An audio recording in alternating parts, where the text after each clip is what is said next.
Hello बच्चों, आज next chapter हमारा रहेगा बायो का, है ना।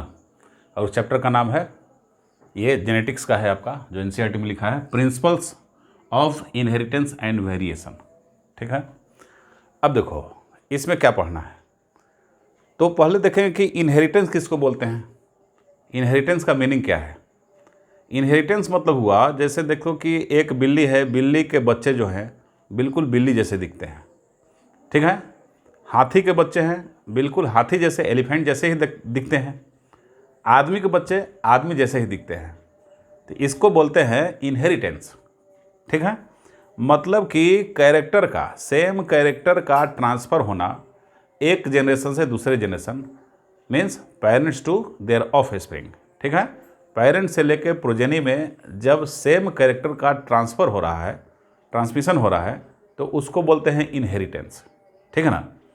लेकिन ये देखोगे कि एक ही पेरेंट्स के 3-4 बच्चे होते हैं, 3-4 बच्चे हो रहे हैं, तो वो बिल्कुल एग्जैक्ट नहीं दिखते और ना तो वो अपने पेरेंट्स से एग्जैक्टली मिलते हैं। ठीक है। तो ये थोड़ा जो वेरिएशन आया, जो चेंज डिफरेंसेस आया, इसी डिफरेंस को बोलते हैं वेरिएशन। ठीक है। तो पहले हम लोग क्या करेंगे, स्टार्ट करेंगे। चैप्टर की स्टार्टिंग यहाँ से है कि ये एलिफेंट में क्या देखते हैं, इसका जो प्रोजेनी जो होता है वो सिमिलर टू एलिफेंट होता है, हाथी जैसा ही दिखता है, सिमिलर टू एलिफेंट। और कैट, बिल्ली के बच्चे, कैट का जो प्रोजेनी होगा कैट जैसा दिखेगा,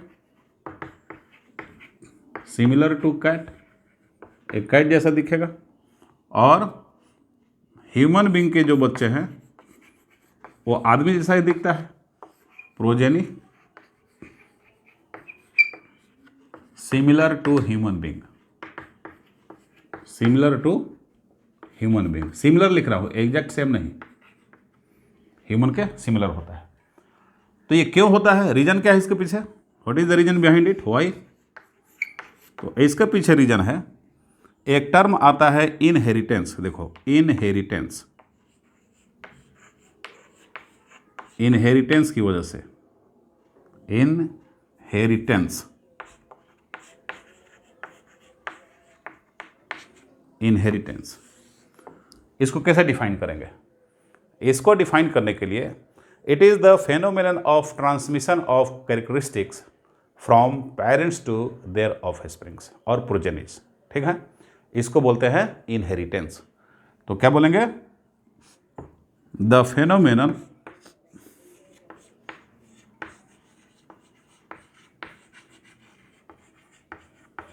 phenomenon of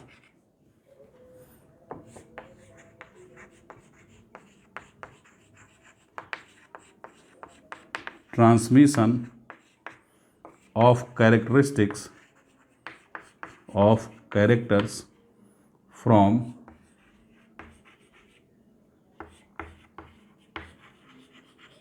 parents to offsprings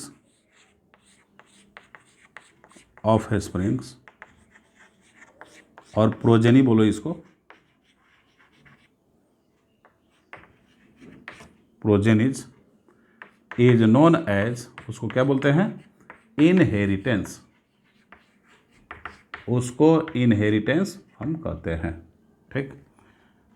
लेकिन अब आगे क्या है, अभी आपको बताया कि सभी प्रोजेनी जो होते हैं बिल्कुल, ये प्रोजेनी जो है अपने पेरेंट से कंप्लीटली 100% मैच नहीं खाते हैं। ठीक। जब 100% मैच नहीं खाएंगे, मैच नहीं करेंगे, तो इसका मतलब क्या हुआ कि कुछ डिफरेंसेस भी उनमें है। तो उस डिफरेंस को हम क्या बोलते हैं, उसको देख लें। उस डिफरेंस को क्या बोलेंगे भाई। तो आगे अपना होगा लाइन ये कि all the प्रोजेनिस,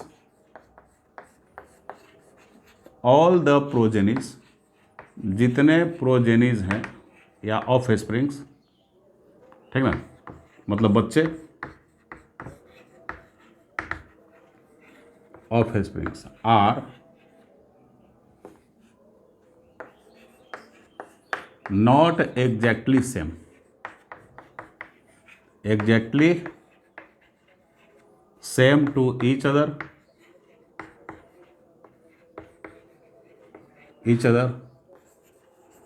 and not each other and their parent also। मतलब आपस में भी सेम नहीं होते और ना वो पेरेंट से भी सेम होते हैं, पेरेंट से भी नहीं मिलते ज़्यादा, एग्जैक्टली नहीं मिलते। तो इसको क्या बोलते हैं, इसका रीजन क्या है इसके पीछे, अब इसको यहाँ लिखो हुआ, क्या रीजन है इसके पीछे भाई, इसके पीछे रीजन है, एक टर्म आता है वेरिएशन, वेरिएशन, ठीक। तो कैसे डिफाइन करेंगे, the phenomenon by which offsprings differs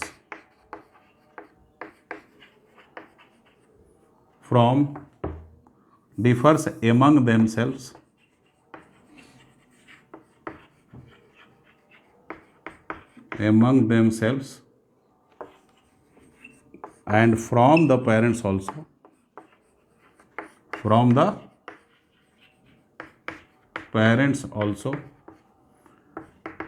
is known as variation. उसको क्या बोलते हैं, वेरिएशन बोलते हैं। ये हुआ आपका इनहेरिटेंस और वेरिएशन, ठीक ना। अब देखो इस इनहेरिटेंस का यूज हमारे यहाँ जो है कई हजार सालों से होता हुआ आ रहा है। कैसे, अब हम लोग क्या करते हैं, काउज गाय को पालते हैं, ठीक है ना, गाय को पालते हैं। तो गाय को पालते हैं तो उस गाय को देखते हैं कि कैसा, हमारे पूर्वज लोग जानते थे, एंसेस्टर लोग जानते थे कि कैसा कैरेक्टर है, ठीक है, और कौन से कैरेक्टर को हमको सेलेक्ट करना है और जिससे हम उसको आगे ब्रीडिंग कराएंगे तो हमें और कौन सी वैरायटी मिलेगी, ठीक है। लेकिन वो इतना अवेयर नहीं थे कि इसके अंदर साइंटिफिक फेनोमेनन क्या होता है। नॉलेज उनको था लेकिन ऊपरी नॉलेज था, ठीक है, वो अंदर में क्या इवेंट हो रहा है, साइंटिफिक प्रोसेस कौन सा हो रहा है वो नहीं जानते थे। लेकिन ब्रीडिंग तो ये कई सालों, कई हजार सालों से करवाते आ रहे हैं हमारे जितने भी एंसेस्टर थे, ठीक है। तो चलो आगे देखते हैं कि इसमें जो हुआ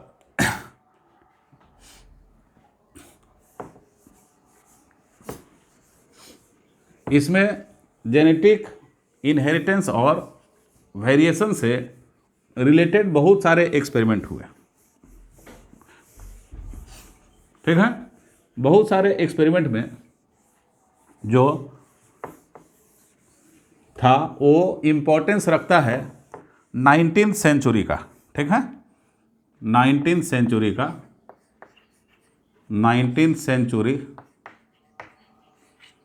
ठीक है। यहाँ पे डिस्कवरी होना स्टार्ट हुआ, किसका,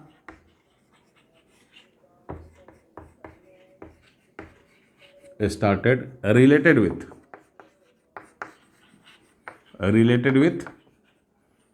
inheritance and variation।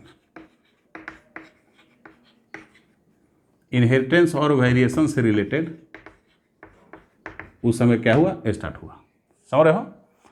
अब देखो तो ये जो इस डिस्कवरी का जो टूल था, जिसको टेक्निक बोलते हैं, वो टूल क्या था, टूल जो था वो क्रॉसिंग था। क्या था, क्रॉसिंग। अब क्रॉसिंग क्या होता है, क्रॉसिंग का मतलब क्या होता है, क्रॉसिंग का मतलब प्लांट के केस में क्रॉस पॉलिनेशन, समझ रहे हो, और एनिमल के केस में दो वेराइटी, सेम स्पीसीज का दो वेराइटी के एनिमल को, जिसमें एक मेल एक फीमेल हो, उसको सेक्सुअल रिप्रोडक्शन करवाते हैं, मैटिंग करवाते हैं, ठीक है। तो क्रॉसिंग का ये मीनिंग है। क्रॉसिंग का क्या मतलब है, क्रॉसिंग, और इसी को बोलते हैं क्रॉस ब्रीडिंग एक्सपेरिमेंट, ठीक। इसका मतलब क्या होता है, इसका मतलब होता है प्लांट के सेंस में प्लांट के सेंस में ये क्रॉसिंग का मीनिंग होता है क्रॉस पॉलिनेशन, क्रॉस पॉलिनेशन, ठीक है। और एनिमल के केस में इस क्रॉसिंग का मतलब क्या होता है? एनिमल के केस में इस क्रॉसिंग का मतलब होता है क्या? मैटिंग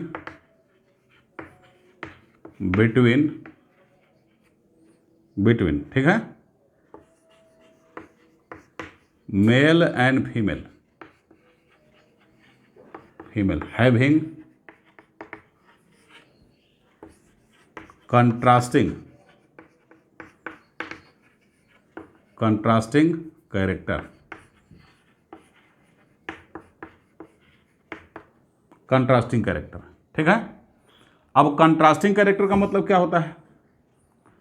कंट्रास्टिंग कैरेक्टर का मतलब है कि जैसे एक गाय हुई ज़्यादा दूध देने वाली, एक कम दूध देने वाली, ठीक है। तो दोनों में से किसी एक को मेल, किसी एक को फीमेल बना लो। जो ज़्यादा मिल्क इल्ड करती है उसको फीमेल मान लो, और कम दूध देने वाले का मेल मतलब साढ़ ले आओ, ठीक है। उन दोनों का क्रॉस करा दो, मतलब सेक्सुअल रिप्रोडक्शन करा दो, मैटिंग। या ऐसा कर दो कि कम जो है मिल्क एल्ड जो करता है उसको क्या करेंगे, उसी को फीमेल कंसीडर कर लेंगे, मतलब उसका गाय उस वेराइटी का, और ज़्यादा दूध देने वाले वेराइटी का साढ़, बुल, ठीक है। उसको क्या कराते हैं, ये सब कंट्रास्टिंग कैरेक्टर है, उसको मिक्स कराएंगे। बोले कि सर मिक्स कराने से क्या फ़ायदा होगा, एक ज़्यादा दूसरा कम वाला है, मिक्स कराने से क्या होगा? तो लग रहा है कि मीडियम वाला मिल जाएगा, ना ज़्यादा ना कम, बीच बीच वाला मिलेगा, इसका मतलब नहीं, ऐसा नहीं है। जो कम दूध दे रहा है वो डिजीज से ज़्यादा फाइट करेगा, ठीक है, उसको रोगों से लड़ने की क्षमता ज़्यादा होगी, ठीक है ना। लेकिन जो ज़्यादा गाय दूध दे रही है उस वेराइटी से जो कैरेक्टर आएंगे वो ज़्यादा मिल्क एल्ड करने वाला होगा, लेकिन उसमें रोग ज़्यादा लगता है। तो एक ऐसा वेराइटी बनाए कि जो ज़्यादा मिल्क प्रोड्यूस कर दे और रोग भी उसको ना लगे, डिजीज भी ना लगे। तो ऐसे कैरेक्टरिस्टिक का मिलान कराया जाता है, ठीक है। तो उसको बोलते हैं क्या? कंट्रास्टिंग कैरेक्टर का मैटिंग, ठीक ना। तो एनिमल में तो क्रॉस और क्रॉस ब्रीडिंग का और क्रॉसिंग का ये मतलब होता है। प्लांट में क्रॉस पॉलिनेशन, एनिमल में mating between males and females having contrasting character, ठीक ना। चलो अब चलते हैं। तो पहला जो, ऐसे तो बहुत सारे 19वीं सेंचुरी में बहुत सारे साइंटिस्ट थे जो अपना ये ब्रीडिंग एक्सपेरिमेंट कर रहे थे, लेकिन जिनको सक्सेस मिला वो कौन थे? रिजल्ट पे जो पहुंचे वो थे Gregor John Mendel. Gregor John Mendel, ठीक, Gregor John Mendel. Gregor John Mendel experiment किस पे किया इन्होंने पी प्लांट पे एक्सपेरिमेंट किया, मतलब गार्डन पी, ठीक ना। गार्डन पी मतलब जो मटर होता है ना, मटर जो का छिमी जिसका सब्जी हम लोग खाते हैं, उस गार्डन पी पे, उसका साइंटिफिक नेम पाइसम सेटाइवम होता है। तो उस पे एक्सपेरिमेंट किया और कई जनरेशन तक किया, समझ रहे हो, और फिर फाइनल रिजल्ट पे वो पहुंचे। तो उसी की बात हो रही है यहाँ पे। ग्रेगर जॉन मेंडल ये एक्सपेरिमेंट किस पे किया? Did experiment on garden pea. ये गार्डन पी पे एक्सपेरिमेंट किए। गार्डन पी का साइंटिफिक नेम पाइसम सटाइवम, ठीक है, Pisum sativum, VEM sativum, Pisum sativum, ये गार्डन पी है, समझ रहे हो। और इस पे एक्सपेरिमेंट किया, एक्सपेरिमेंट करने के बाद में रिजल्ट पे पहुंचे। इन्होंने जो यूज़ किया था इस एक्सपेरिमेंट के लिए, जो यूज़ किया था वो टेक्निक क्या था? क्रॉस पॉलिनेशन की टेक्निक, क्रॉस पॉलिनेशन इन्होंने कराया। ही परफॉर्म क्रॉस पॉलिनेशन, ठीक है, मतलब लिखेंगे ही परफॉर्म, उन्होंने परफॉर्म कराया। क्या परफॉर्म कराया? Perform cross pollination between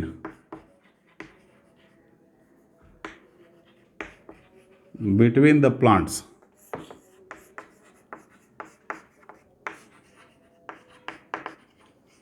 having contrasting characters, contrasting characters, cross pollination कराया जिसमें कंट्रास्टिंग कैरेक्टर। अब ऐसे ऐसे कंट्रास्टिंग कैरेक्टर को उन्होंने सेलेक्ट किया, है ना, ऐसे 7 पेयर्स कैरेक्टर को, मतलब टोटल 14 कैरेक्टर, जिसको पेयर में बांट दे तो 7 पेयर हो जाएगा। 7 पेयर। ऐसे तो जो कैरेक्टरिस्टिक होता है प्लांट्स में वो बहुत सारे कैरेक्टरिस्टिक होते हैं, लेकिन इन्होंने 7 को सेलेक्ट किया, 7 कंट्रास्टिंग पेयर को क्या किया इन्होंने सेलेक्ट किया। ठीक है, तो 7 कंट्रास्टिंग पेयर क्या था भाई? 7 कंट्रास्टिंग पेयर जो आपका है वो कुछ इस तरीके का है। देखो इसको पहले लिख लीजिए आप लोग, ठीक ना। ये था अपना सीड शेप, समझ रहे हो, seed shape, seed colour,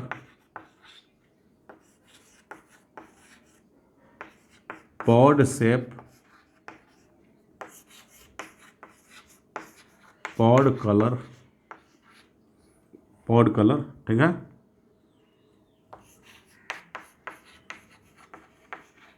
flower colour,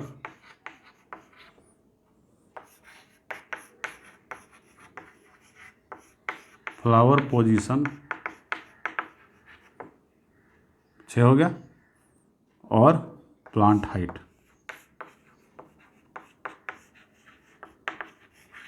plant height, plant का हाइट क्या है, इस तरह से। अब कंट्रास्ट में आते हैं। सीड शेप तो हो गया, सीड शेप हुआ, सीड कलर है, ठीक है, पॉड शेप है,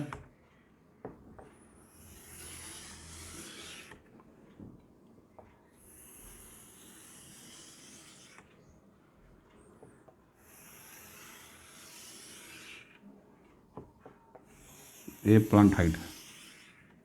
देखो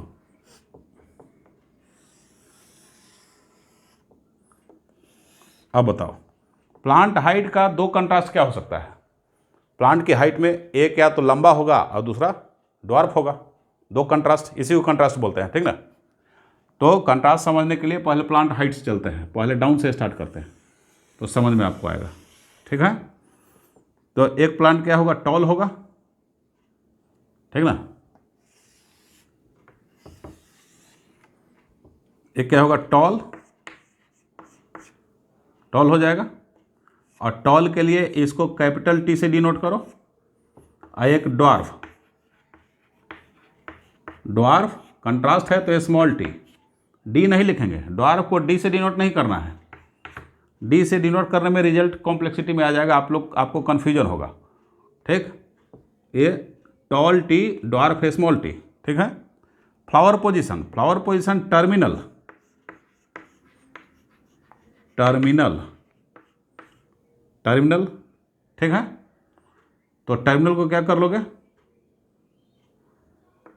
कैपिटल टी रखो, ठीक है ना। और इसको एक एक्सिलरी होता है, एक्सिलरी, ठीक। तो एक्सिलरी के लिए, एक्सिलरी, एक्सिलरी के लिए स्मॉल ए और टर्मिनल के लिए कैपिटल ए कर दो, ठीक है। फ्लावर कलर, फ्लावर का कलर जो है वायलेट, वायलेट और एक वाइट, वाइट के लिए स्मॉल डब्लू और वायलेट के लिए कैपिटल डब्लू कर लीजिए, ठीक है। और अब चलो सीड शेप, सीड शेप क्या होता है? सीड शेप स्फेरिकल और राउंड, स्फेरिकल हो सकता है और राउंड हो सकता है, स्फेरिकल और राउंड बोलते हैं। इसको क्या कर लो? कैपिटल एस, इसको रिंकल्ड, या इसको कैपिटल डब्लू लिखो, आई रिंकल्ड, रिंकल्ड स्मॉल डब्लू, ठीक है। सीड कलर, सीड कलर जो होगा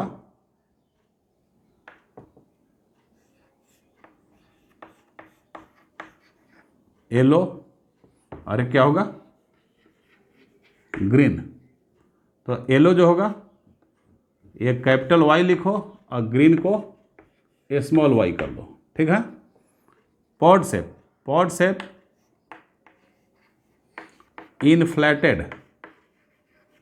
इनफ्लेटेड और एक क्या होता है, कंस्ट्रिक्टेड। इन्फ्लेटेड कंस्ट्रिक्टेड को कैपिटल आई कर दो, कंस्ट्रिक्टेड को स्मॉल आई कर दो, ठीक है। पॉड कलर क्या हो जाएगा, ग्रीन, ठीक है। ग्रीन कैपिटल जी और ये येलो स्मॉल जी। इस तरीके से क्या करते हैं हम डिनोट करते हैं, समझ रहे हो। हाँ, तो ऐसा हो गया। सीड शेप आपका स्फेरिकल को राउंड भी बोलते हैं, कैपिटल डब्लू स्मॉल डब्लू, ठीक है। सीड कलर येलो और ग्रीन, सीड कलर येलो इसको कैपिटल वाई और ग्रीन को स्मॉल वाई बोल दो, ठीक ना। फिर है पॉड शेप यहाँ पे इन्फ्लेटेड और कंस्ट्रिक्टेड। इन्फ्लेटेड को फुल भी बोलते हैं, क्या बोलते हैं, इन्फ्लेटेड को एनसीईआरटी में फुल लिखा गया है, इसलिए इन्फ्लेटेड और इसको फुल भी कर लो, और फुल, ठीक है। इसका मतलब क्या होता है बता रहा हूँ, ठीक है। इन्फ्लेटेड और फुल। और इसके बाद में जो आपका है पॉड कलर ग्रीन और येलो, ठीक है। और फ्लावर कलर जो हो जाएगा, फ्लावर कलर वायलेट और वाइट, ठीक है, वायलेट और वाइट। और फ्लावर का पोजीशन एक्सियल और टर्मिनल, क्या है, एक्सियल और टर्मिनल। फ्लावर पोजीशन एक्सियल और टर्मिनल, ये एक्सियल आप यहाँ लिख लीजिए, फ्लावर पोजीशन एक्सियल और टर्मिनल। यहाँ देखो, एक्चुअली एक्सियल को यहाँ पे कर लो, ये डोमिनेंट होता है, एक्सियल, ये एक्सियल, और यहाँ पे क्या हो जाएगा, टर्मिनल, है ना। एक्सियल मतलब एक्सिलरी, इसको और एक्सिलरी भी बोलते हैं, और इसी को एक्सिलरी भी कहते हैं, ठीक है, एक्सिलरी। और यहाँ क्या हो जाएगा, टर्मिनल, यहाँ क्या कर लो, टर्मिनल।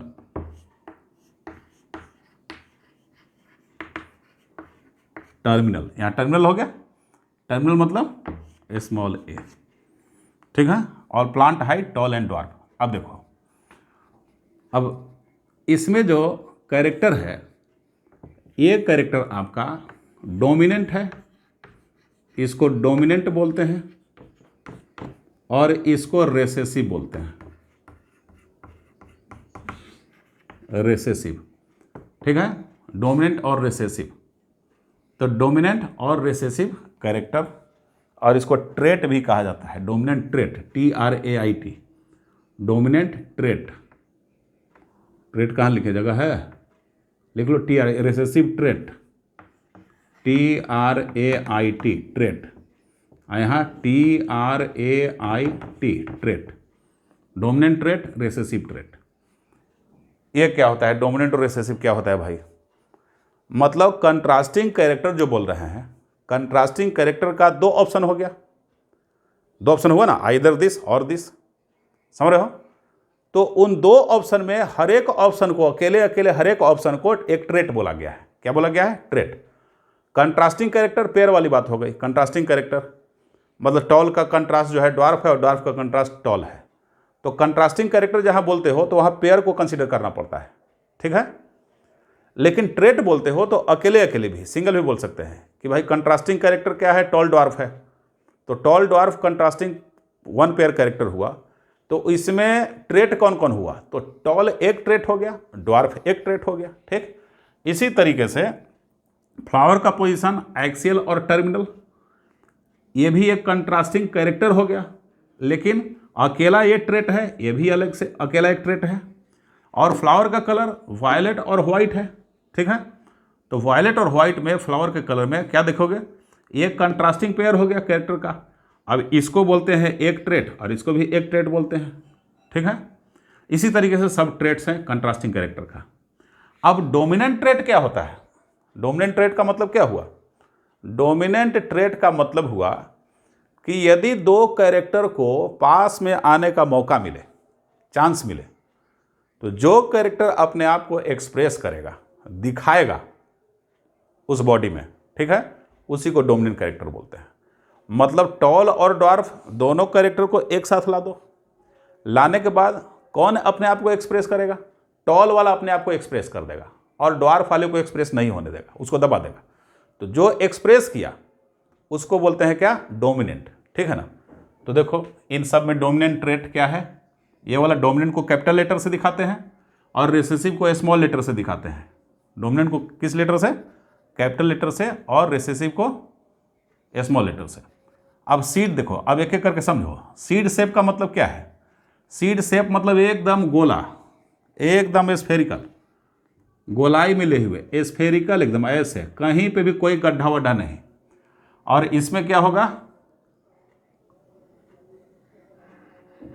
कई तरह के गड्ढे मिल जाएंगे, मतलब झुर्रीदार सीड। और ये बिल्कुल स्फेरिकल सीड है ऐसा। सीड का कलर देखोगे येलो कलर का, ये ग्रीन कलर का, ठीक है। और पॉड शेप देखो, पॉड क्या होगा? पॉड फुल मतलब कि एकदम ऐसे फूला हुआ। फुल मतलब याद रखना, फुल मतलब निमोनिक्स बता रहे हैं, फुल मीन्स फूला हुआ, ठीक है।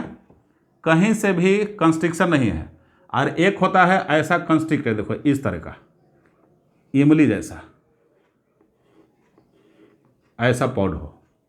तो मटर का देखते हो कि मटर का एकदम स्मूथ फुल एक होता है, एक ऐसे धंसा टाइप का भी रहता है, ठीक है। तो इसको कंस्ट्रिक्टेड बोलते हैं, ठीक है ना। पॉड का कलर मतलब पॉड मीन्स फली होता है, फली का कलर ग्रीन हो जाए और फली का कलर येलो हो जाए, ठीक। फ्लावर का कलर, मटर का पौधा देखोगे तो उसके ज़्यादा ही फ्लावर ज़्यादातर ब्लू कलर के होते हैं, मतलब वायलेट कलर के, ठीक है। और कुछ इक्के दुक्के देखोगे तो वाइट कलर के होते हैं उसमें, ठीक ना। फ्लावर का पोजीशन एक्सियल मतलब समझो, एक्सियल का मतलब क्या होता है? एक्सियल का मतलब होता है कि ये प्लांट का मेन स्टेम है और यहाँ से ब्रांच निकला और इसके एक्सिस से क्या निकला? फल निकल गया, ये फली पॉड निकल गया, ये एक्सियल हुआ। और एक टर्मिनल हुआ, टर्मिनल का यहाँ से ऐसे निकला, ये ब्रांच निकला और टर्मिनल पोजीशन पे ही क्या हो गया? फली निकल गया। तो ये एक्सियल का मतलब यह है, एक्सियल। और ये टर्मिनल का मतलब होता है, क्या होता है?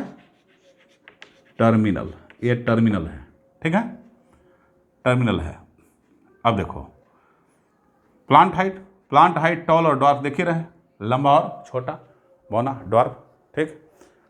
तो ये आपका लिस्ट है और इन्हीं कंट्रास्टिंग कैरेक्टर को हम क्या करेंगे? ट्रांसमिट करेंगे और इनहेरिटेंस कराने की कोशिश करेंगे अकॉर्डिंग टू मेंडल ने 7 पेयर्स ऑफ कंट्रास्टिंग कैरेक्टर क्या था? लिया था, ठीक है ना। जब 7 पेयर को ले लिया तो अब देखते हैं कि जो टर्म इसमें आया, क्या क्या आया?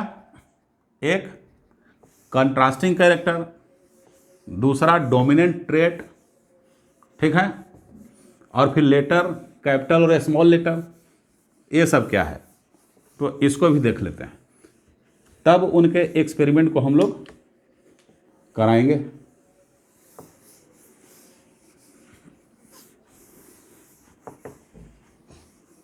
देखो उनका एक्सपेरिमेंट कैसे हुआ, ध्यान से। तो अब क्या हो जाएगा? यहाँ पे लिखेंगे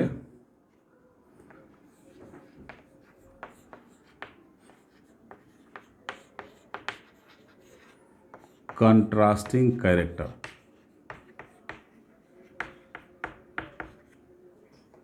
ठीक।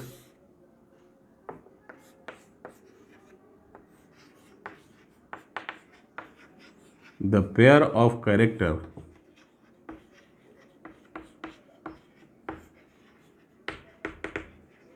having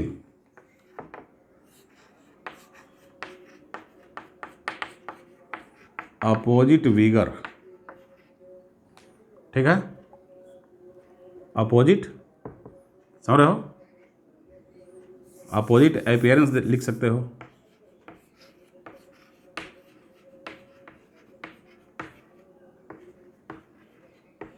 are called as contrasting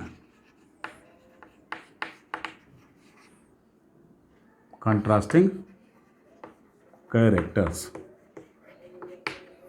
अच्छा, अब कंट्रास्टिंग कैरेक्टर क्या हो जाएगा? ट्रेट क्या होता है? ट्रेट क्या होता है? इंडिविजुअल, व्यक्तिगत, अकेले, individual character of a contrasting pair, of a contrasting pair is known as trait. Trait बोलेंगे, ठीक है। अब डोमिनेंट ट्रेट क्या होगा? डोमिनेंट ट्रेट, ठीक, इसको एक्सप्रेशन क्या देंगे? The trait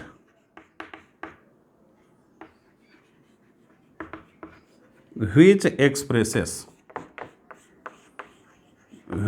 expresses itself in F1 generation. देखो F1 जनरेशन, ये क्या होता है अभी पढ़ाना है आगे मेरे को। F1 generation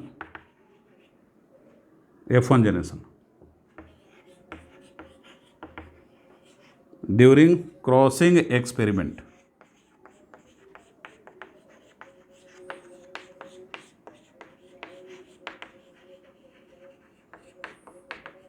is known as dominant trait.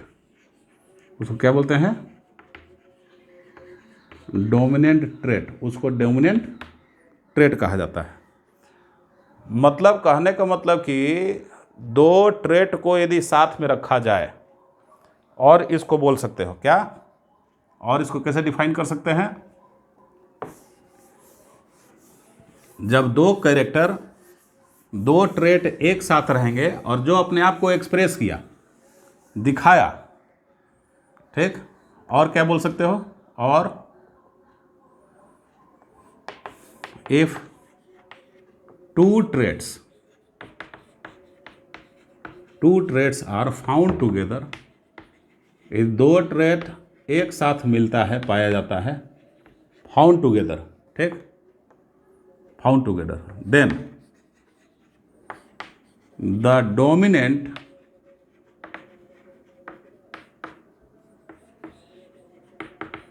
trait, then dominant trait, then the trait which expresses itself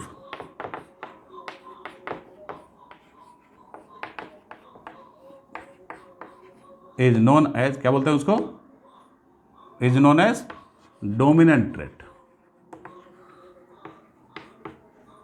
उसको डोमिनेंट ट्रेट बोलते हैं, ठीक। अभी फिलहाल ये वाला डेफिनेशन ही आप लोग समझिए, समझने के ख्याल से। लेकिन इन दोनों डेफिनेशन में रियल डेफिनेशन जो है डोमिनेंट ट्रेट का ये वाला है, ये रियल है एक्चुअली, एग्जैक्टली यही है, क्योंकि ये मेंडल के एक्सपेरिमेंट से आया था, ठीक। मेंडल ने ऐसा एक्सपेरिमेंट किया था और डायरेक्ट आया था। ये बाद में एक्सप्लेन करने के बाद आया कि ऐसा ऐसा है। तो अब देख लो, इसको समझने के ख्याल से, इसको बाद में समझने के ख्याल से, जब मेंडल का एक्सपेरिमेंट बताऊंगा तब। तो अभी इसको समझो, इसको चूंकि आगे हमको बताना है तो बता रहे हैं। अब मान लो कि कैपिटल टी और स्मॉल टी दोनों साथ में आ गया, तो कैपिटल टी तो टॉल के लिए होता है और स्मॉल टी ड्वार्फ के लिए होता है। देखो कैपिटल टी किसके लिए होता था? कैपिटल टी टॉल के लिए होता था और स्मॉल टी ड्वार्फ वाला कैरेक्टर को कैरी करता था, ड्वार्फ वाला।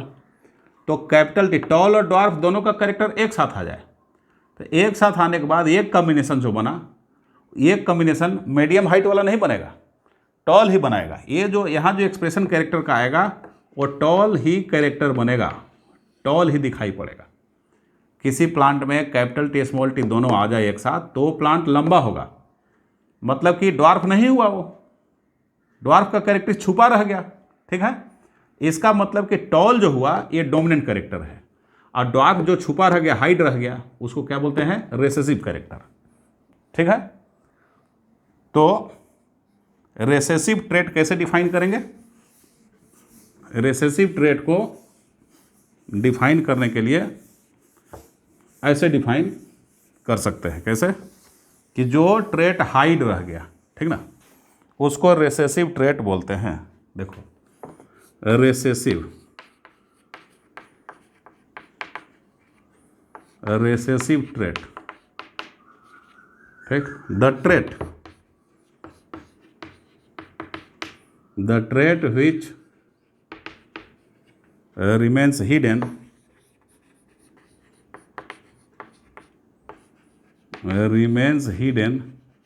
समझ रहे हो, हिडन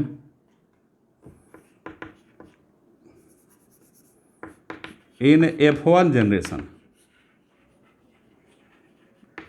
जनरेशन, ठीक। हिडन मतलब ऐसा लिख सकते हो, which doesn't express itself, F1 generation. और क्या लिख सकते हो, और which doesn't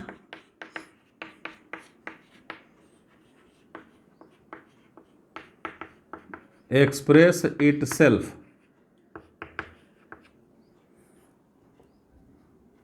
is known as, उसको क्या बोलेंगे, is known as recessive trait, उसको रेसेसिव ट्रेट भी बोलते हैं, ठीक है। जब रेसेसिव ट्रेट इसको बोलेंगे, और इसको डिनोट करते हैं स्मॉल लेटर से, जैसे कि कैपिटल टी और स्मॉल टी। स्मॉल टी में अब यहाँ पे ड्वार्फ तो देख नहीं रहे हो, मतलब स्मॉल टी वाला जो है, ड्वार्फ वाला कैरेक्टर जो है वो रेसेसिव है, ड्वार्फ जो हो जाएगा ये रेसेसिव है, रेसेसिव ट्रेट है, क्योंकि कैपिटल टी स्मॉल टी में क्या हुआ, यहाँ टॉल बना, अब ड्वार्फ छुपा हुआ रह गया, उसको एक्सप्रेस होने ही नहीं दिया गया, ठीक है। तो इसको बोलते हैं रेसेसिव। चलो, अब रेसेसिव के बाद एलील की बात कर लेते हैं। एलील क्या होता है?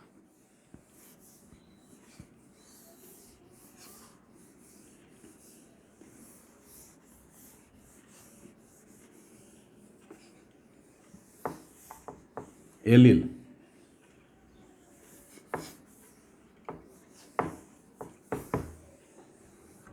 एलील, ठीक है।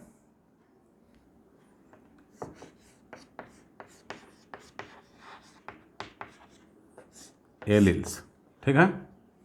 ये क्या होता है? अब एलील में देखो कि आखिर टॉल और ड्वार्फ किसकी वजह से हुआ, कोई ना कोई फैक्टर की वजह से हुआ, ठीक है। तो उस फैक्टर को हम क्या बोलते हैं, एलील बोलते हैं। क्या बोलते हैं? एलील। भाई जिस फैक्टर की वजह से, उस फैक्टर को और उस एलील को आज के डेट में जीन बोलते हैं, क्योंकि कोई कैरेक्टर जीन की वजह से बनता है। हम लोग सभी में जीन्स होते हैं, ठीक है। लेकिन शुरुआत में साइंटिस्टों को नॉलेज उतना नहीं था, तो मेंडल ने फर्स्ट ऑफ ऑल कैरेक्टर को कैरी करने वाला जो चीज़ होता है, वो चीज़ जीन है, उस जीन को उन्होंने फैक्टर कहा, ठीक। और कोरेन साहब आए, कोरेंस ने उसको एलील कह दिया, और बाद के साइंटिस्टों ने उसी को जीन कह दिया, ठीक है। तो तीनों बिल्कुल इक्विवेलेंट टर्म है। एलील मतलब क्या होता है? द फैक्टर्स विच गवर्न्स, जो क्या करता है, गवर्न करता है, विच गवर्न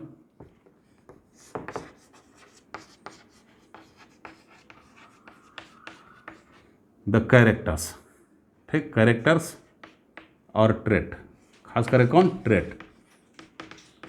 कैरेक्टर में यहाँ ट्रेट से मतलब है, ठीक ना। Traits are known age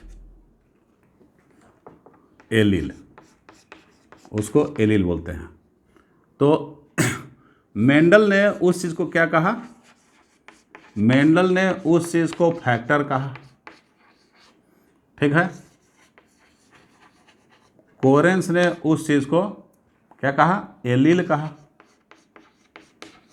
factor और एलील। और रिसेंटली उसको क्या कहा जाता है? रिसेंटली इसी को हम जीन भी बोलते हैं। क्या बोलते हैं? जीन। फैक्टर, एलील और जीन। मेंडल फैक्टर और एलील और जीन बोलते हैं। तो कन्फ्यूजन तीनों में नहीं होना चाहिए, ठीक है। अब इसी को फैक्टर मतलब देखो, अब रिप्रेजेंट करते हैं सिंबल से। टॉल के लिए कैपिटल टी, ये फैक्टर क्या हुआ? टॉल के लिए एलील्स को फैक्टर्स, एलील्स और जीन्स, ठीक। तो इसके लिए टॉल के लिए कैपिटल टी हुआ और ड्वार्फ के लिए स्मॉल टी हो गया फैक्टर। एलील भी क्या? कैपिटल टी स्मॉल टी, और जीन भी क्या? कैपिटल टी और small T. Actually gene capital T small T नहीं होता, ये एक्चुअली डीएनए होता है।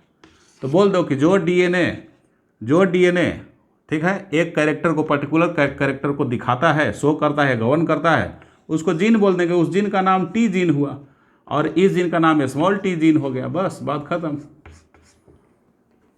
है तो जीन ही।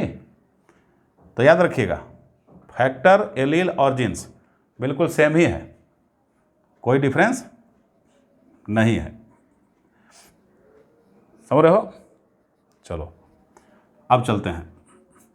अब मेंडल के एक्सपेरिमेंट को ज़रा हम लोग देख लेते हैं कि क्या एक्सपेरिमेंट उन्होंने कराया।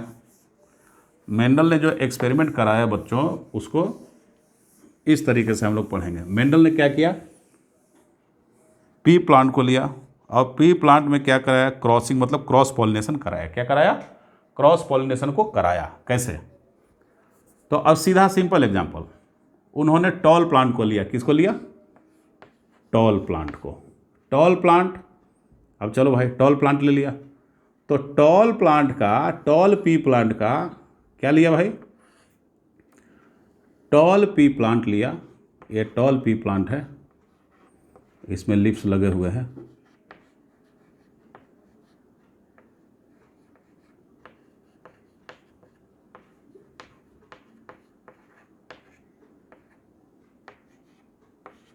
ये टॉल है, ठीक ना। अब टॉल प्लांट से क्या किया? टॉल प्लांट का फ्लावर लगता होगा ना, तो ये फ्लावर जो होता है बिल्कुल सेल्फ पॉलिनेशन वाला होता है, सेल्फ पॉलिनेशन करने वाला। मतलब इसमें देखो, ये क्या है?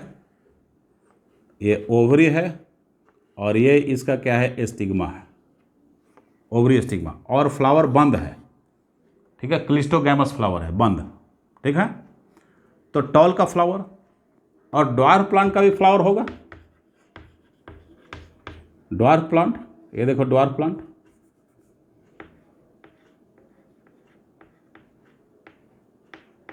ये ड्वार्फ प्लांट है। तो ड्वार्फ प्लांट के भी क्या होंगे? फ्लावर होंगे। समझ रहे हो? इसमें भी क्या होगा? इसका ओवरी होगा और इसमें भी इसका क्या होगा? स्टाइल होगा, मतलब मेल फीमेल पार्ट। और ये प्लांट बंद होगा एकदम, फ्लावर बंद, क्लोज। क्लोज क्यों? क्योंकि इसको कंटामिनेट ना कर दे। क्लोज जानबूझ के उन्होंने सेलेक्ट किया था कि ऐसा फ्लावर को सेलेक्ट करें कि जिसमें खुद मैं एक्सपेरिमेंट कराऊंगा और हमारे हिसाब से रिजल्ट मिले। ऐसा नहीं कि एक्सपेरिमेंट हनी भी आके कर दे, कोई दूसरा तितली कर दे क्रॉस पॉलिनेशन, ठीक है, कोई दूसरा पॉलिनेटिंग एजेंट कर दे। तो उससे बचने के लिए, क्यों? क्योंकि क्रॉस पॉलिनेशन कोई एनिमल नहीं कर सकता, क्योंकि फ्लावर बंद हो गया। बंद हो गया तो कहाँ से घुसेगा? घुस ही नहीं सकता है। अब हम खोलेंगे उसको, हम खोलेंगे बाद मैं उसको कराऊंगा तो होगा, रिजल्ट मिलेगा। लेकिन एक डर है, क्या? कि ये जो फ्लावर देख रहे हो, ये फ्लावर बाईसेक्सुअल फ्लावर है, मतलब मेल फीमेल दोनों एक ही फ्लावर में है। तो हो सकता है कि अंदर ही अंदर ऑटोगे भी हो जाए। ऑटोगे मतलब कि सेल्फ पॉलिनेशन। हमें कराना है क्रॉसिंग, क्योंकि सेल्फ पॉलिनेशन में तो एक ही कैरेक्टर का मिक्सिंग बार बार होता रहेगा और सेम कैरेक्टर मिलता रहेगा। हमें उससे मतलब नहीं है, हमें मतलब है दो कैरेक्टर को मिलाना है। मतलब मेंडल को मतलब है, मेंडल जो एक्सपेरिमेंट करा रहे थे, दो कैरेक्टर को मिलाना है। तो दो कैरेक्टर को मिलाने के लिए एक प्लांट से क्या निकाल लो? पॉलन ग्रेन, और दूसरे प्लांट पे उसको क्या कर दो? दूसरे प्लांट के फीमेल पार्ट पे छिड़क दो, ठीक है। तो ऐसा कैसे करेंगे? अब देखो, अब इसमें क्या किया? इस एंथर को रिमूव कर दिया, काट दिया। इसके एंथर को क्या कर दिया? रिमूव कर दिया, काट दिया कैंची से, सीजर से काट दिया। अब इसमें फीमेल पार्ट रह गया। मतलब जब इसके एंथर को काट दोगे, मतलब टॉल प्लांट को इमैस्कुलेट कर दोगे। क्या कर दोगे? इमैस्कुलेशन इसमें करोगे। E means removal, masculo means male gender. तो मेल जेंडर को रिमूव कर दिया, एंथर को। तो खाली फीमेल बच गया, तो इमैस्कुलेट किया तो अब ये फीमेल जैसा, ये टॉल प्लांट अब फीमेल जैसा बिहेव करना शुरू किया। क्या? फीमेल जैसा। हालांकि जब तक दोनों था तो मेल फीमेल दोनों था इसमें, लेकिन अब फीमेल जैसा बिहेव करा रहे हैं। और यहाँ से क्या किया, यहाँ पे इसको काटने की जरूरत नहीं है, यहाँ से क्या करो, पॉलन ग्रेन को निकाल लो। ठीक है, इसको आराम से उघाड़ के ऐसे एक्सपोज करके और पॉलन ग्रेन को निकाल लिया। तो इसका पॉलन ग्रेन का यूज़ कर रहे हैं, इसका मेल और फीमेल किसी को छेड़छाड़ आप नहीं कर रहे हैं, किसी को काट भी नहीं रहे हैं आप। जब काट नहीं रहे हैं तो इसके पॉलन ग्रेन को यूज़ कर रहे हैं, तो हम बोलेंगे कि ड्वार्फ प्लांट को आप मेल जैसा बिहेव करवा रहे हैं। और इसका उल्टा वाइस वर्सा भी करवा सकते हो, मतलब कि इसको इमैस्कुलेट करके इसका फीमेल पार्ट रहने दो और यहाँ से पॉलन ग्रेन यहाँ पे ट्रांसफ़र करो, ये भी कर सकते हो। ठीक है, तो रेसिप्रोकल, उसको क्या बोलते हैं, रेसिप्रोकल, ये कर सकते हो या इसका रेसिप्रोकल भी कर सकते हो, रिजल्ट सेम आपको आएगा। ठीक है, तो इमैस्कुलेट किया तो ये फीमेल और ये मेल, और नहीं तो ऐसा कर सकते हो कि या इसको इमैस्कुलेट कर दोगे तो ये फीमेल जैसा बिहेव करेगा, समझ रहे हो, और इसके पॉलन ग्रेन को इस पर ट्रांसफर करोगे तो फिर ये मेल जैसा बिहेव करेगा। तो दोनों में से किसी को आप फ्री है, किसी को भी मेल या फीमेल कंसीडर कर सकते हैं। ठीक, हम सुविधा के ख्याल से ऐसा कंसीडर कर लिए। मान लो आपको सुविधा हो, इसको फीमेल मान लो, इसको मेल मान लो, इसको फीमेल मानना होगा तो इसके एंथर को हटाना पड़ेगा और इसके पॉलन ग्रेन को ट्रांसफर करना पड़ेगा। ठीक है, तो इमैस्कुलेट कर दिया। अब ऐसा करने के बाद इसके पॉलन ग्रेन को क्या किया, यहाँ पे ट्रांसफ़र कर दिया, इसके स्टिग्मा पे ट्रांसफ़र कर दिया, तो क्रॉस पॉलिनेशन हुआ। और इसी क्रॉस पॉलिनेशन को क्रॉसिंग बोलते हैं ना, क्या बोलते हैं, क्रॉसिंग। याद रखना, क्रॉसिंग को हम क्रॉस ब्रीडिंग भी बोलते हैं, क्रॉसिंग और इसको क्रॉस पॉलिनेशन बोलो और क्रॉस ब्रीडिंग बोल दो। ठीक है, लेकिन ये कभी भी याद रखना, क्रॉसिंग ओवर एक वर्ड होता है, ये क्रॉसिंग ओवर नहीं है। Crossing is not equal to crossing over, ये क्रॉसिंग ओवर के इक्वल नहीं है। क्यों? क्रॉसिंग जो होता है ये फिजिकल फेनोमेनन है, मैकेनिकली आप करवा रहे हैं, और ये सेलुलर फेनोमेनन क्या होता है, ये सेल के अंदर में होता है क्रॉसिंग ओवर, क्रोमोजोमल लेवल पे। ठीक है, तो ये सेलुलर प्रोसेस है जो क्रोमोजोमल लेवल पे होता है, ये ओनली फिजिकल टेक्निकल प्रोसेस है, तो इसको याद रखना। ठीक है, दोनों सेम नहीं है। ठीक है ना, चलो, तो इसको फीमेल जैसा बिहेव कराया, इसको मेल जैसा बिहेव कराया, अब ऐसा होने दिया। तो जब क्रॉसिंग कराया तो क्रॉसिंग कराने के बाद क्या होगा, फर्टिलाइजेशन होगा। अब इस प्लांट में, इसमें फर्टिलाइजेशन होगा, इस सीड, इसमें फर्टिलाइजेशन होने के बाद में क्या हो जाएगा, सीड बन जाएगा। तो अब देखो, सीड बनने के बाद में ये कैलिक्स, कोरला, बाकी सारा पार्ट झड़ेगा, और झड़ने के बाद में ये मटर का फली बढ़िया बना। ये मटर का फली एक अच्छा सा प्यारा सा छोटा सा मटर का फली बन गया। ठीक है, अब मटर का जो फली बना, तो फली बनने के बाद अब इसके सीड को निकाल लिए। क्या निकाल लिए? इसके सीड को निकाल लो, इसके सीड को बाहर निकाल लो, सीड को बाहर निकाल लिया, और नर्सरी में इसको सोइंग कर दो। तो नर्सरी में बुआई इसकी कर दिया, नर्सरी में डाल दिया, मिट्टी के अंदर, मिट्टी के अंदर डाला तो सारे के सारे टॉल प्लांट मिले। क्या मिले? सब के सब टॉल प्लांट मिले, सारे के सारे टॉल, ऑल टॉल मिले। ठीक, सब के सब टॉल प्लांट मिले। ठीक, और इसको, ये जो पहला जनरेशन का सीड मिला, इसलिए इसको बोलते हैं F1 सीड। ठीक है, और इसको बोलते हैं F1 generation, F1 generation. F1 plant मिल गया तो F1 जनरेशन का प्लांट हो गया, और ये F1 सीड हुआ। मतलब क्या हुआ? F1 मतलब होता है फर्स्ट फिलियल जनरेशन, पहली पीढ़ी। मतलब यदि एक पेरेंट है, एक पति पत्नी है, और हस्बैंड वाइफ के एक बच्चा हुआ या जितने बच्चे हुए, तो हस्बैंड वाइफ का जो बच्चा होगा वो पहला जनरेशन का बच्चा माना जाएगा। ठीक है, उसको फर्स्ट फिलियल जनरेशन बोलते हैं। ठीक है, फर्स्ट फिलियल जनरेशन। दूसरे जनरेशन के बच्चे मतलब कि पोता पोते की बात हो जाएगी। ठीक है, ठीक ना, ग्रैंड सन, ग्रैंड डॉटर की बात हो जाएगी, समझ रहे हो? तो ये F1 सीड हुआ, समझ रहे हैं, ये टॉल हुआ। अब बताओ क्या डेफिनेशन बताया था? डेफिनेशन आपको बताया गया था कि जो F1 जनरेशन का मतलब F1 जनरेशन में जो कैरेक्टर अपने आप को एक्सप्रेस करेगा, ठीक है, F1 जनरेशन में जो कैरेक्टर अपने आप को क्या करेगा, एक्सप्रेस करेगा, उस कैरेक्टर को हम बोलते हैं डोमिनेंट कैरेक्टर। तो देखो यहां आप टॉल और ड्वार्फ कैरेक्टर के बीच में क्या कराया आपने? क्रॉस पॉलिनेशन, क्रॉसिंग करवाया, क्रॉसिंग एक्सपेरिमेंट करवाया। और करवाने के बाद में आपको क्या मिला? F1 सीड मिला। F1 सीड को बो दिए तो सारे के सारे टॉल प्लांट, मतलब पहला जनरेशन टॉल प्लांट मिला। मतलब कि टॉल और ड्वार्फ में जब हम ये कराए, क्रॉस ब्रीडिंग एक्सपेरिमेंट कराए, तो सारे टॉल प्लांट मिले F1 में। और जो F1 मतलब कि इस टॉल ने अपने आप को F1 में क्या किया, एक्सप्रेस किया, और ड्वार्फ छुपा हिडन रह गया। समझ रहे हो, हिडन रह गया। जब ड्वार्फ हाइड रह गया तो हाइड रहने के बाद क्या हो जाएगा, इस टॉल को आप बोलेंगे डोमिनेंट कैरेक्टर। ये जो टॉल था यहाँ आया, डोमिनेंट कैरेक्टर बोलेंगे। और ड्वार्फ एक्सप्रेस नहीं हुआ F1 जनरेशन में, उसको क्या बोलते हैं, रिसेसिव कैरेक्टर। तो क्या बोलते हैं डेफिनेशन, रियल डेफिनेशन एक्चुअली यही है कि द कैरेक्टर और the trait which appears in F1 generation या which expresses itself in F1 generation is known as dominant character, and which remains hide in F1 generation or which is unable to express itself in F1 generation is known as recessive character। उसको क्या बोलते हैं, recessive character बोलते हैं, ठीक है ना। तो इसको याद रखना।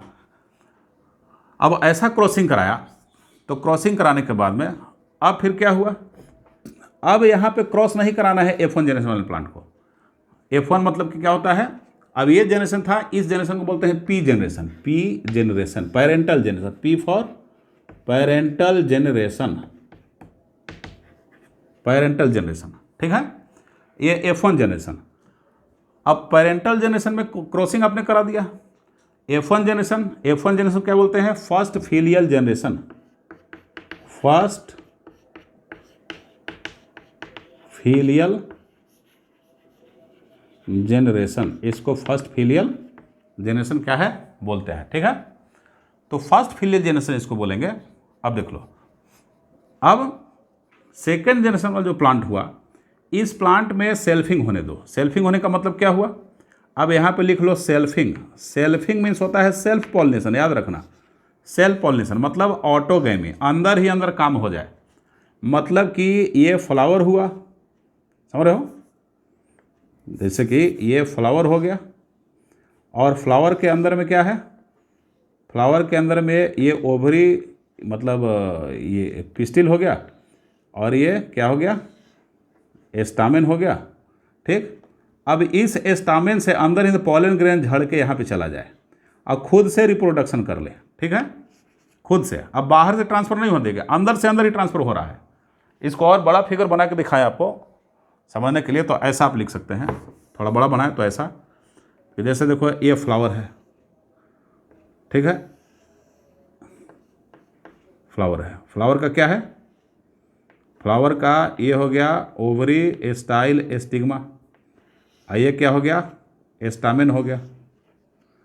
तो यहाँ से पॉलन ग्रेन निकल के इस पे चला जाए और अंदर में जाकर फर्टिलाइज कर दे इसको, ठीक है, फर्टिलाइज कर दे।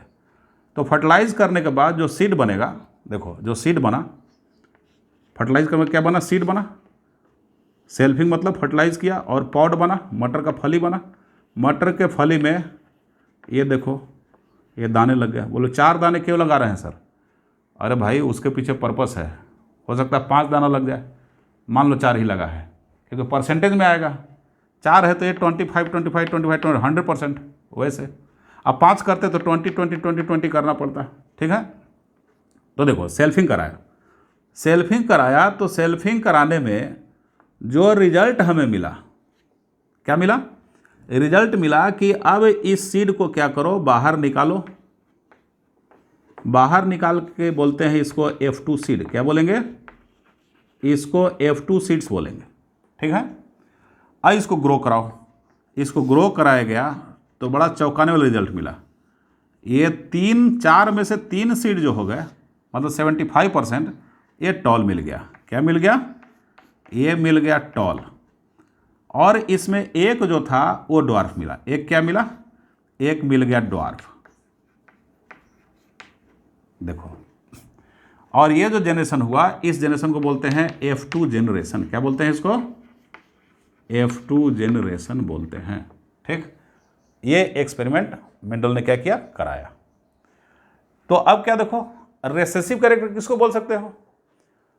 जो हिडन कैरेक्टर F1 जनरेशन में रह गया था, वो अपने आप को, the character which remains hidden in F1 generation, it expresses itself in F2 generation. F2 generation किस में एक्सप्रेस कर रहा है? F2 जनरेशन में एक्सप्रेस कर रहा है अपने आप को।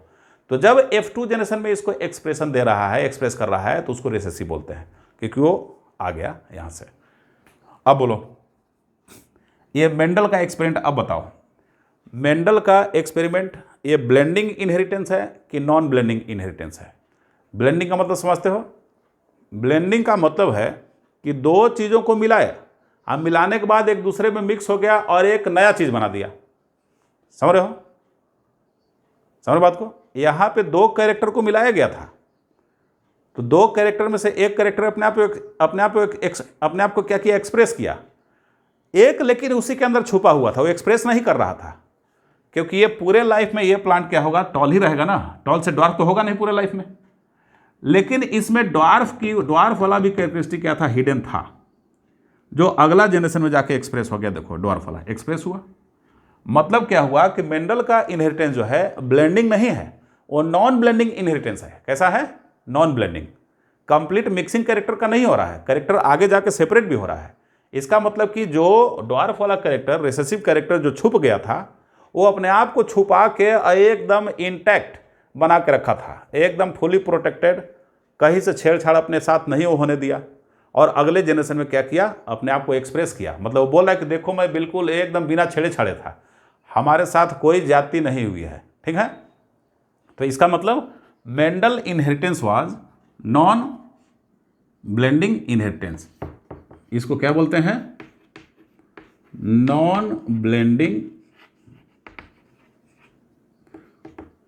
ब्लेंडिंग इनहेरिटेंस भी बोलते हैं मेंडल के एक्सपेरिमेंट को, नॉन ब्लेंडिंग इनहेरिटेंस, ठीक है। Non blending inheritance. अब इसी को मैं सिंबॉलिक फॉर्म में आपको दिखाने जा रहा हूं।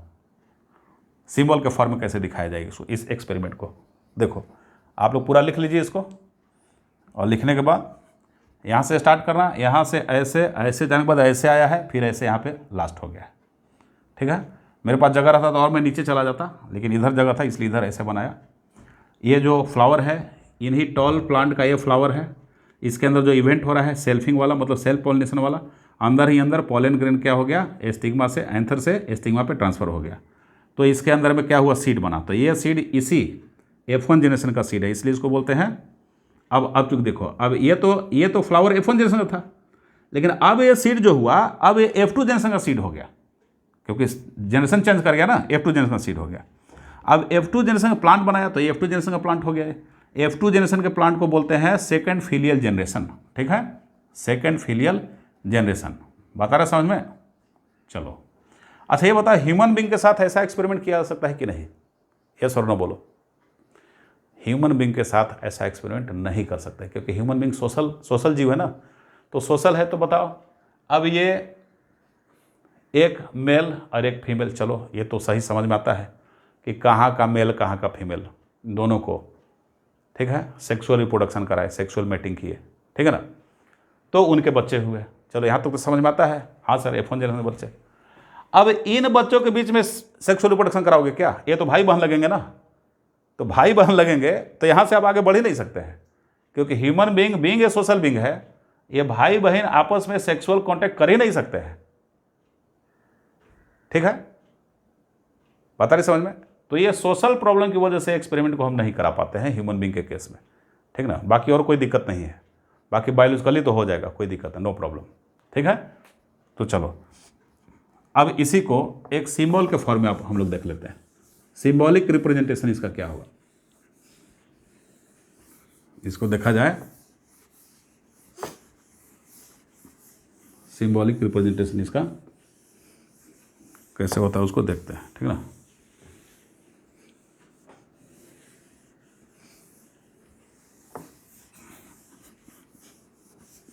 देखो, इसका सिंबॉलिक रिप्रेजेंटेशन ऐसा होगा कि टॉल प्लांट लिया तो टॉल प्लांट का कैपिटल टी और कैपिटल टी, मतलब कि प्योर टॉल। क्या लिया गया था? प्योर टॉल, याद रखना, प्योर टॉल लिया गया, ठीक ना। और ये स्मॉल टी इसको प्योर डॉर्फ बोलते हैं। प्योर टॉल और प्योर डॉर्फ का मतलब समझ रहे हो? मतलब कि कई जनरेशन तक उसको अपने आप रिप्रोडक्शन करने दिया गया, तो कई पीढ़ियों तक जो है एकदम सेम टाइप का कैरेक्टर बनाया, उसको बोलते हैं प्योर लाइन। क्या बोलते हैं? Pure line. प्योर लाइन ये आप लिख लीजिए कहीं, प्योर लाइन क्या होता है? प्योर लाइन, ठीक।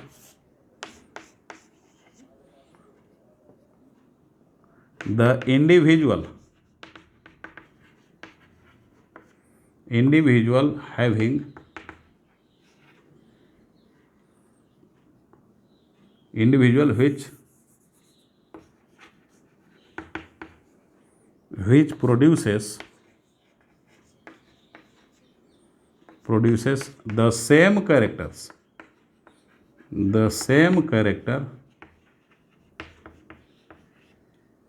जनरेशन टू जनरेशन, पीढ़ी दर पीढ़ी सेम कैरेक्टर को क्या करे? वो प्रोड्यूस करे, तो हम उसको बोलते हैं प्योर लाइन। क्या बोलते हैं उसको? प्योर लाइन बोलते हैं। तो देखो, प्योर मतलब प्योर लाइन वाला टॉल, प्योर लाइन वाला डॉर्फ, ठीक है। I am pure line. अब देखो कैपिटल टी स्मॉल टी, इसको भी तो आप टॉल ही समझ रहे हैं। अब अंदर में थोड़ी कैपिटल टी स्मॉल टी लिखा हुआ है, इसको भी आप टॉल ही समझ रहे हैं, लेकिन ये प्योर लाइन नहीं है, क्योंकि आगे जाके क्या हो जा रहा है? टॉल डॉर्फ अलग हो जा रहा है, डॉर्फ का भी कैरेक्टर दे रहा है ये, इसलिए ये प्योर टॉल। प्योर टॉल मतलब कि प्योर लाइन हो गया, ठीक। चलो, प्योर लाइन की बात हुई। अब प्योर लाइन के बाद में क्या हुआ? इनका क्रॉस हुआ। तो यहां पे क्या बना? अब ये बनाया इन्होंने गैमेट। क्या बनाया? गैमेट बनाया। गैमेट बनाया, इससे भी गैमेट बनेगा, गैमेट बनेगा ना।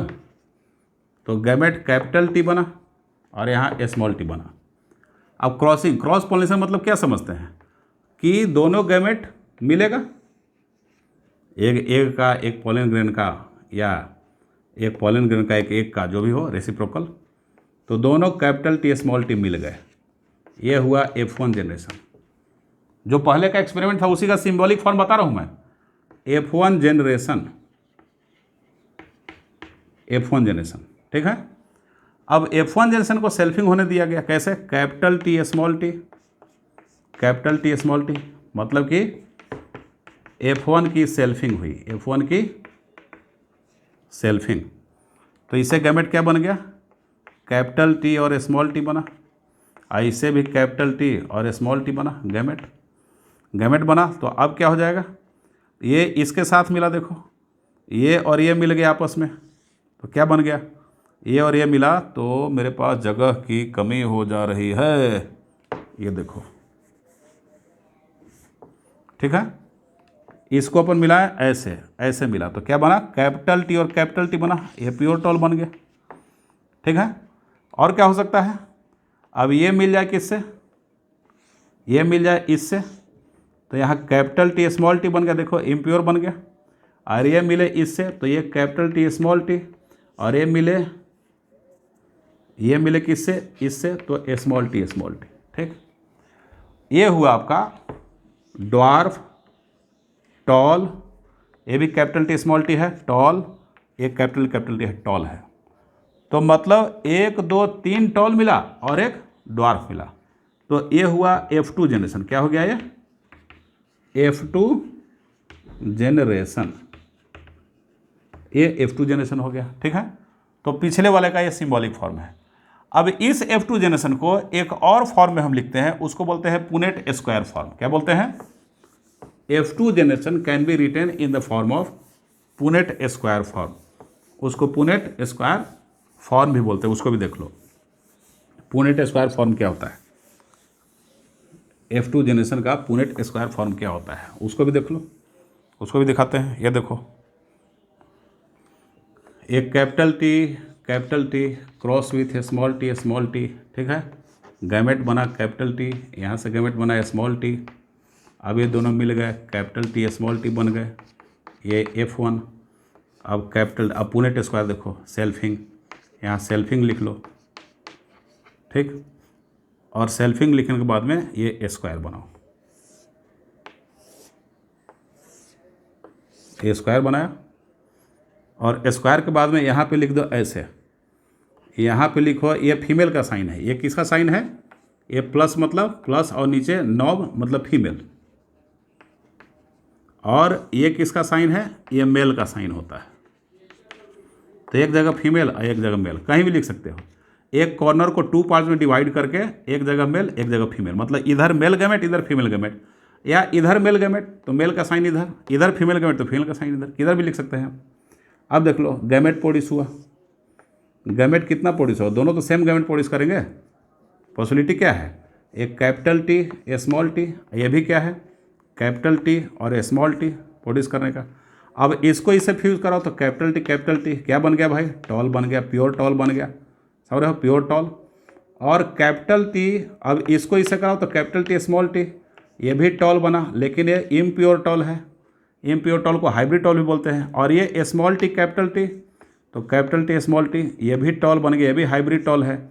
और ये स्मॉल टी ये प्योर डॉर्फ बन गया, ये क्या बन गया, डॉर्फ बन गया, ठीक है। तो 3 टॉल और 1 डॉर्फ बने, ठीक ना। अब देखो कैपिटल टी वाले क्या बोलेंगे, प्योर टॉल, क्या बोलेंगे, प्योर टॉल। और कैपिटल टी स्मॉल टी वाले को बोलते हैं इम्प्योर टॉल। इम्प्योर टॉल मतलब इसी को बोलते हैं हाइब्रिड भी, क्या बोलते हैं, हाइब्रिड टॉल भी बोल सकते हो, ठीक है। और स्मॉल टी क्या हो गया, प्योर डॉर्फ, प्योर डॉर्फ। अच्छा एक चीज बताओ, रेसेसिव कैरेक्टर कब अपने आप को एक्सप्रेस करते हैं, ठीक। रेसेसिव कैरेक्टर जब वो कंप्लीट होमोजाइगस स्टेट में होते हैं। अब देखो, अब होमोजाइगस और हेट्रोजाइगस टर्म आ गया। होमोजाइगस और हेट्रोजाइगस क्या होता है, अब देख लो, होमोजाइगस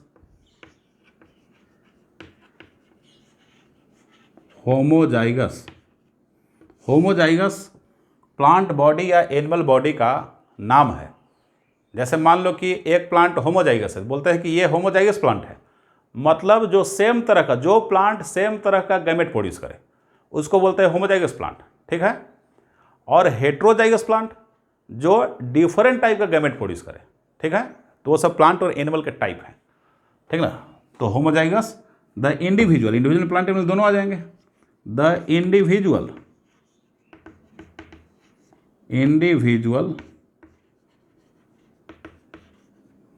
which produces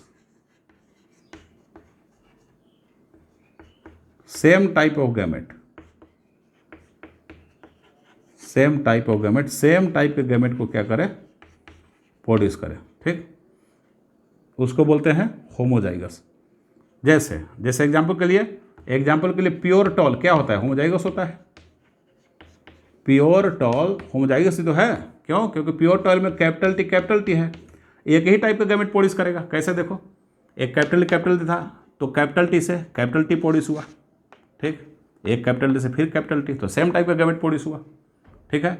बोले कि सेम टाइप का प्रोड्यूस हुआ लेकिन 2 प्रोड्यूस हुआ है सर, टाइप बोल रहे हैं, 2 3 4 मिलियंस प्रोड्यूस होता है, टाइप तो एक ही है। ये भी होमोजाइगस है तो एक ही टाइप का प्रोड्यूस हुआ। तो इसका मतलब कि ये होमोजाइगस, दोनों होमोजाइगस इंडिविजुअल, मतलब प्योर जो लाइन होते हैं, प्योर लाइन जो होते हैं वो होमोजाइगस ही होते हैं। तो इसको आप लोग लिख लीजिए, प्योर लाइन जो होते हैं, प्योर लाइन्स ये होमोजाइगस होते हैं। क्या होते हैं, होमोजाइगस। और हेट्रोजाइगस वर्ड आ रहा है, हेट्रोजाइगस का मतलब हुआ कि the individual which produces different types of gametes, जो डिफरेंट टाइप के गैमेट को क्या करेंगे, प्रोड्यूस करेंगे, उसको क्या बोलते हैं, हेट्रोजाइगस बोलते हैं, ठीक है ना। तो देख लो कैसे उसको लिखेंगे हेट्रोजाइगस को भाई, तो इसको मिटा रहा हूं, ठीक है ना।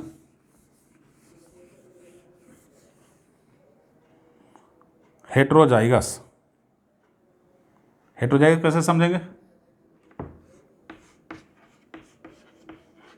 हेटेरोजाइगस, ठीक। द इंडिविजुअल लिख लेना, the individual which produces different types of gamete, different types of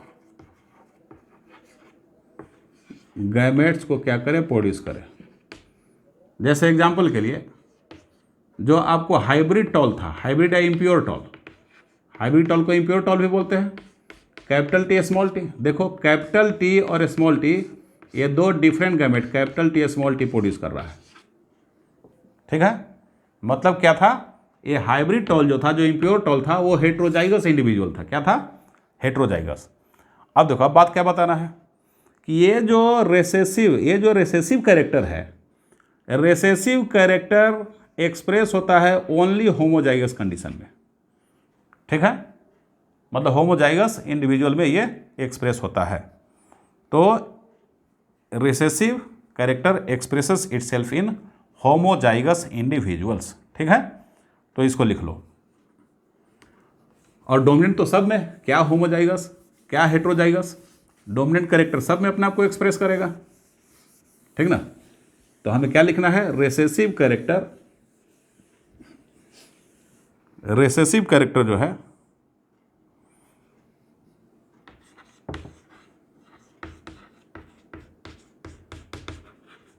recessive character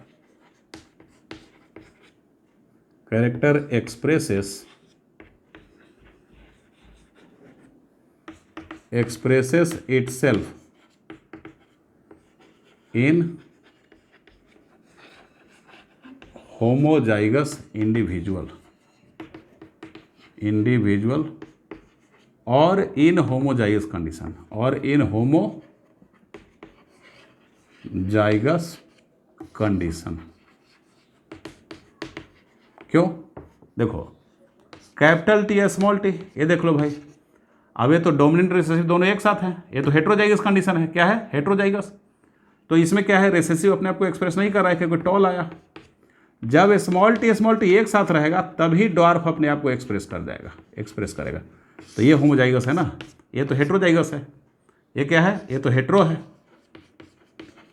ये होमो है, होमो मतलब होमोजाइगस, समझ रहे हो। होम मीन्स क्या हुआ, होमोजाइगस हो गया। बात आ रहा है समझ में। अब देखो, अब F2 जनरेशन का रेशियो निकालते हैं, एक फिनोटाइपिक रेशियो और दूसरा जीनोटाइपिक रेशियो, ठीक है। फिनोटाइप और जीनोटाइप का रेशियो। तो रेशियो से पहले फिनोटाइप और जीनोटाइप समझ लेते हैं, क्या होता है फिनोटाइप जीनोटाइप, ठीक। तो फिनोटाइप और जीनोटाइप, देखो फिनोटाइप और जीनोटाइप।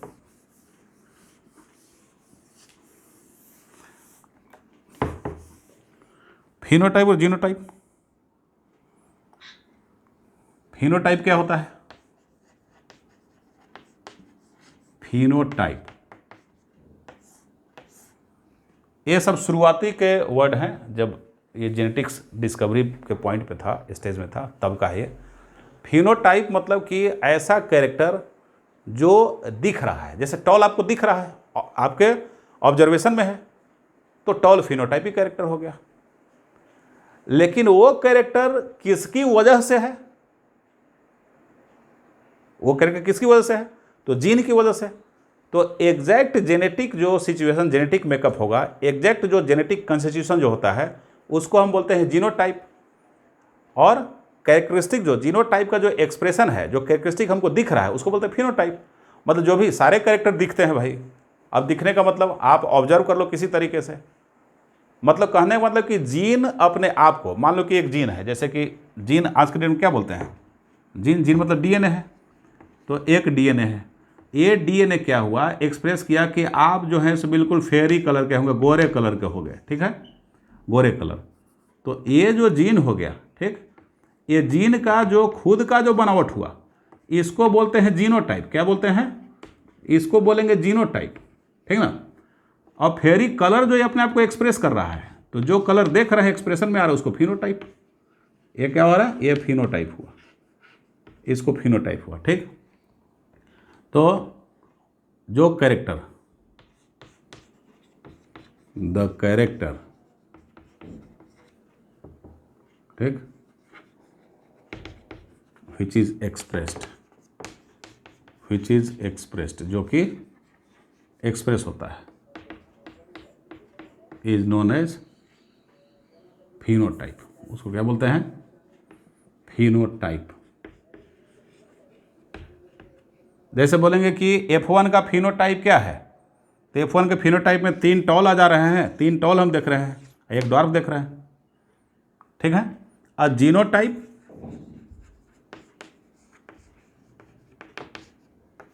ये जेनेटिक मेकअप एक्चुअली होता है, इट इज जेनेटिक कॉन्स्टिट्यूशन। अब देखो, जहां प्योर टॉल वाली बात है, प्योर टॉल के जीन बिल्कुल इम्प्योर टॉल के जीन से डिफरेंट होंगे ना, इसके सारे जीन सेम होंगे, लेकिन यहाँ पे जीन क्या हो जाएगा, थोड़ा डिफर करेगा।